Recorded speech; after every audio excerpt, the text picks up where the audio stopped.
We've got probably one of the best stories about storytelling in the Capital Region with us today, don't you think? Yes, once again, we'll be talking about Children at the Well, youth storytellers for peace and understanding. And we can either talk about it or we can have our guests talk about it, and it's probably if they build the memory on their own. But Marnie Gillard's with us, and Danielle Collins is with us, and you are both the coaches for this season of Children at the Well. And Children at the Well is a part of something called the Interfaith Story Circle of the Capital District, which we're all members of, and kind of it's an affiliate of our regular story circle. I won't call you guys the irregular story circle, but No, that's you probably have going that. too far. Yeah, Okay. But we're really glad you're here, and we would love to hear what's going on in this season with the program, and we'd love to just sketch a little background on the program, and then we can do everything else you want to do. Sure. I'd be happy to just start and say that our work started with that large interfaith adult storytelling group over 25 years ago. And finally, we've got a nonprofit that's called With Our Voice. So anybody who wanted to find out more about us, go to withourvoice.org. And this year particularly, we're starting again with the children. We did 10 years of children, and we were mostly working in the Albany area. But the Schenectady Clergy Against Hate, very powerful group, writing letters to the editor to sort of keep the idea that diversity is important and we're connected around the issue of faith. They are supporting us by helping us find the new students that we're starting with. So it's a year full of brand new students, sometimes very nervous, sometimes very show-offy, and we're just having such a good time. And I am so happy that Danielle Collin is my coach. We've been having a good time together. Do you want to say a few things about what you like about it? Yeah, I first came to Children at the Well a few years ago as a guest, and I shared some of my work with the kids that were in the program at the time, and I got asked to come back and be a coach, and I was really excited to be part of the program again, and it's a really good group. Like Marnie said, they are a little nervous, but they're working really hard on their stories. How old are these kids? Mostly 11 to about 14. 14. Yeah. They're from all different faith communities, and we're actually going to be having a show on April the 7th, and we're going to hold it at the Schenectady JCC on Balltown Road. It'll be a 3 o'clock beginning, and I believe the show is first, the performance of all the kids. We've got 10 kids. And then we have a potluck, vegetarian, so that all of our people can eat all the foods.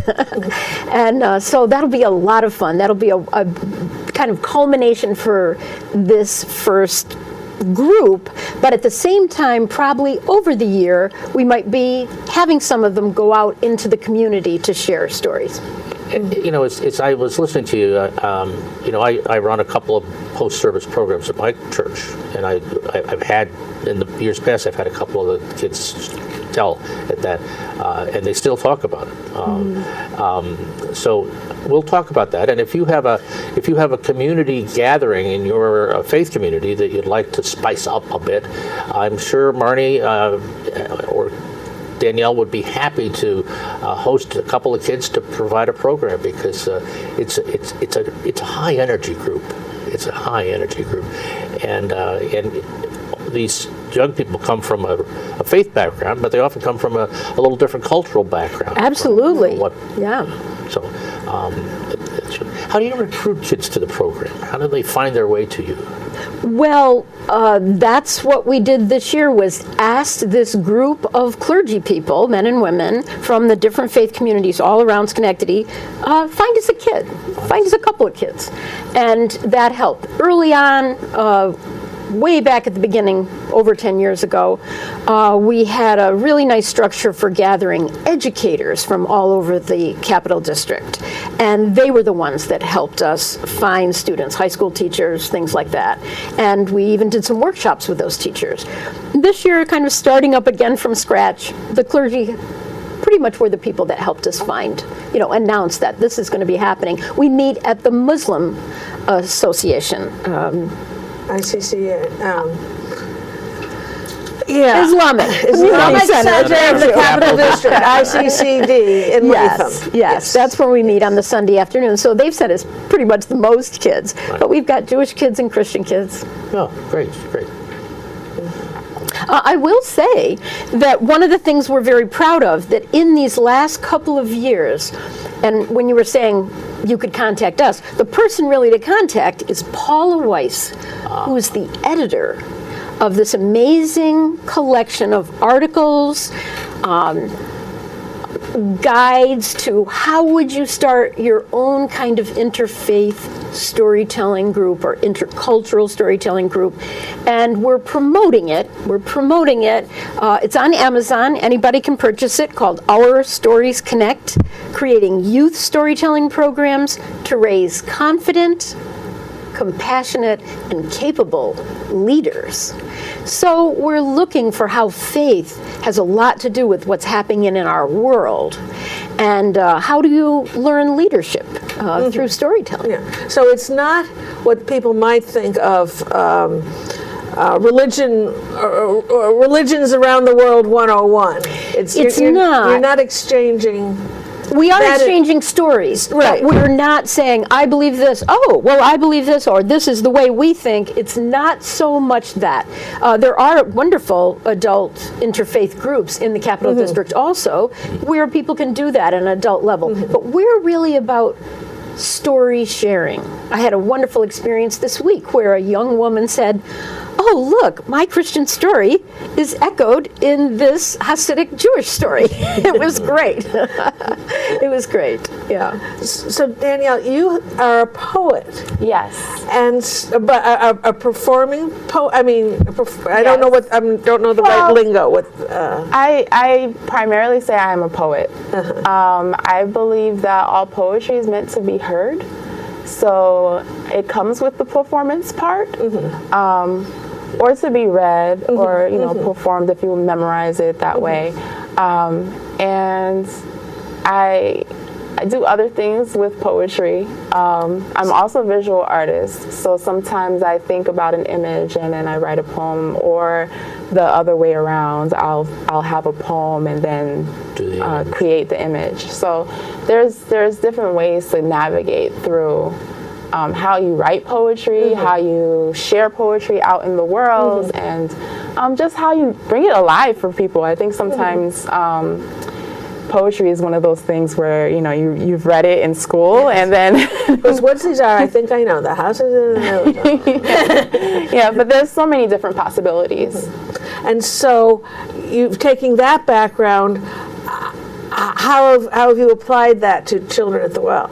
Well, at the root of the poem is telling the story, and being able to connect with the audience is really being able to tell the story, and having a narrative that someone can see themselves in, or that they can take something out of, like a little piece of it, and say that I know that feeling, or I've seen that before. And it's also about like telling a story that from a voice that might not get heard. And I find that to be really inspiring for me and for the audience. Danielle runs a poetry swap. I do. How would you call it? Open mic. Yep, I run an open mic in Troy. It's called Poetic Vibe at Troy Kitchen, and it happens every Monday. Every Monday. Yeah, this April is actually turning 3. Wow. So I'm really proud of it. It's been running every Monday, except for holidays, but every Monday since 2016. Oh, I've run a little open mic on storytelling, and I had poets there. We should try to invite you over, but I'd have to find a different day because I meet on Monday too. Oh. And as you were talking, I have several friends who are who are poets, and I'll connect you because I'll send them over to Troy. They're, poets are, at least with me, my poetry comes and goes. There are times when I can write it, and there are times I can't write it. But the idea of placing that little connection in the listener is really the essence of it, because often you never know what it's going to be. People will come back and talk about something that resonated with them that didn't resonate with me. And sometimes it's something, I hear something that I've never heard before, and I'm going, I have to remember that, and then listen for it, watch for it. Like this morning, the garage door opened and I heard birds chirping. I'm going, where have they been? Why haven't I heard this? I wonder, I've just been bundled up and just, get in the car, get out. Yeah, listen for the birds. I'm thinking Mary Oliver, there's some poem of hers that something I had never witnessed, but made me want to. We've been talking about poetry, we've been talking about story. Maybe one of you could kind of provide a little story that we might discuss, that might serve as an example. Do we have anybody who could do that? I'd be happy to start in on that. It's just a little memory that I've been thinking about a lot, again, now that I'm back working with young people, is I kind of think of it as, how do we get inducted into a faith or into a culture? I grew up in a small town in central New York, Fulton, New York, and I had two grandfathers that particularly affected my early way of thinking. Both of my parents were teachers. So my grandfather Gillard, my father's father, every morning he was my babysitter, sort of helper to get me dressed early in the morning. And he would stand me up on the table in the dining room, so he didn't have to bend down and get those activities going. And as I put on my pant legs one at a time and my shirt one at a time, my shirt sleeves, it would go like this. Angel of God, my guardian dear, to whom God's love commits me here, ever this day be at my side, to light and guard, to rule and guide. Amen. I was just a little girl, but as I work with young children, I think a lot about how we get inducted into something. And that was both inviting me to faith, but also to my imagination that I had an angel watching over me. My other grandfather, my mother's father, he was a singer, a big Irish-American singer, and if vaudeville were still around, he'd be up on that stage. Indeed, what he did was start a restaurant so he could come out with all his children and sing barbershop harmony to the guests between the courses. And he would stand at the piano every time we had any kind of family gathering. And he'd watch his adult children sing, and he'd watch the young ones say, oh, I have a solo, and encourage them. I can see his hand holding up like, you can hit the high note, come on, hit it. And also he would say, tell the story. Because to him, songs were always about emotion and feeling. And I am so grateful for those two men and many more Irish-American relatives for inducting me into the world of story. But it also was very much about opening my heart and deepening my understanding of my place in the world. Wow. Thank you, Marnie. That was just great. And again, the crucible for me was when you were describing your grandparents. You slip right back into two modes. You see yourself in conversation with a grandfather, and then you see yourself as a grandfather in conversation with your grandkids. I was listening. No, I'm very happy if you were thinking about your grandkids. But trigger those things, and again, that even in this staged environment, the resonance was there, and I think that's the point. So. And there were many, the tell the story was very much what you said earlier about the narrative in the poem, and it's really wonderful what we do. It really is. And I would have to commend the book as a reference on the method of the fellowship vehicles we've been talking about, and it's a wonderful piece of reference for any person who's doing any kind of group dynamic, group learning kind of thing. And so not only does the program get a little royalty off of that, but it's the traveling with the information and the method that's important, and we would really want you to share that. And it's been over 10 years, so some of the earliest kids have graduated from college. Yes. And they've been leaders. Two of them, two high school juniors, are assistant coaches with us. So we really have the foursome, and it's wonderful to have them. Is that Kalafala's sister? Is she involved? Kalafala's sister, Kalafala Osman, is the older brother now in law school. His younger sister was always with us, hanging around at various events and looking to become one of us. And then she's a masterful speaker, Aya Osman. And our other is Varun Mandeka.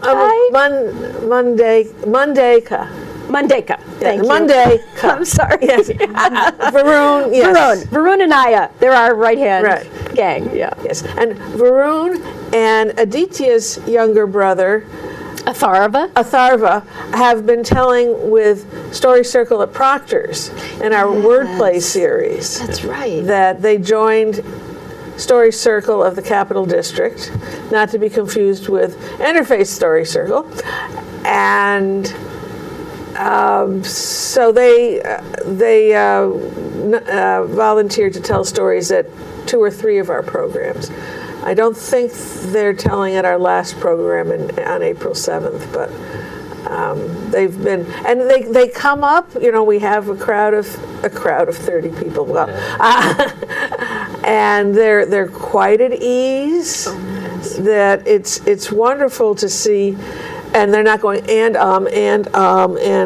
they're very poised, eloquent.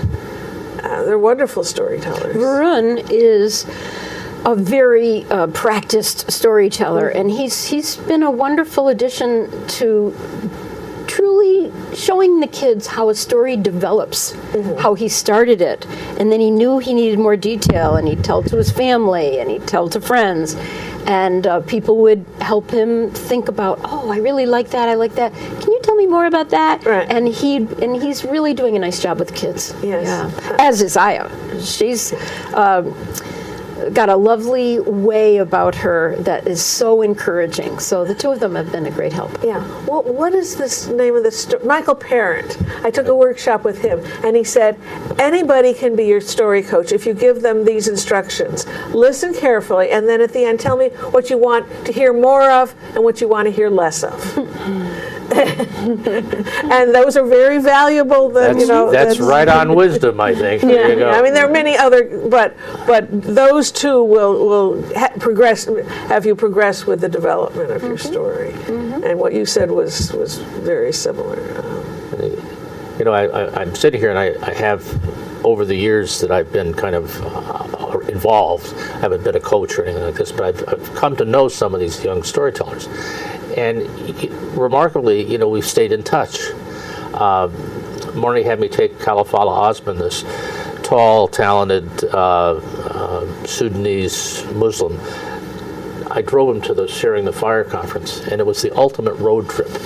It was like, here's this young kid just out of college, and here's old Joe. And we had lunch with some college buddies. Of yours? Of mine, yeah. And then we went down to New Bedford for some family and stayed overnight. And by the time we've bonded. And it's just been a wonderful story for me to get to know more of the family and more of the life. and just to have a good conversation every once in a while with Kalafala. And I would never have known a Muslim Sudanese immigrant kid, without this event. So, and he's not a kid anymore, but I mean, So. But there is a picture of you and him, and when he came up to about here. Yeah. It was, I remember. Well, that's all. We won't go into those memories, but there's solid stuff. I commend the book to you, and we've more than shown you the example of kind of the strength in fellowship building of story and storytelling. Right.